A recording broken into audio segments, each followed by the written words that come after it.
আপনি কি অটোক্যাডে একটি একটি ক্লিক করে ডাইমেনশন চেক দিচ্ছেন? আমরা কিন্তু সহজেই এক ক্লিকেই সবগুলো ডাইমেনশন চেক দিতে পারি। যারা এক ক্লিকে সহজেই ডাইমেনশন চেক দিতে চান তারা এই ভিডিওটা দেখবেন। প্রথমে কি করবেন, এক ক্লিকে যদি ডাইমেনশন চেক দিতে চান, প্রথমে এখান থেকে কিউ, তারপর ডিআইএম কুইক ডাইমেনশন, অবশ্যই কুইক ডাইমেনশনটা দিতে হবে, এন্টার দিবেন।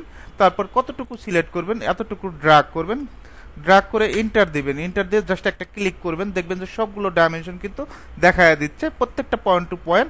আমরা যদি এটা আলাদাভাবে করতে চাই তাহলে আলাদাভাবে কিভাবে করবেন, ডিএলআই লিখে enter, first point click, second point click, এইভাবে কিন্তু প্রত্যেকটা ডাইমেনশন চেক দিতে হবে। First point click, second point click, first point click, second point click, first point click, second point click, first point click, second point click. এইভাবে কাজ করা খুবই কষ্টসাধ্য।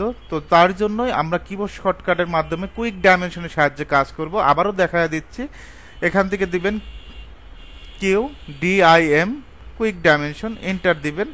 যতটুকু দেখতে চাচ্ছেন এতটুকু সিলেক্ট করবেন, জাস্ট সিলেক্ট করার পর এন্টার দিবেন। এন্টার দিয়ে আমরা জাস্ট একটা ক্লিক করব, ক্লিক করলে কিন্তু সবগুলো ডাইমেনশন শো করবে।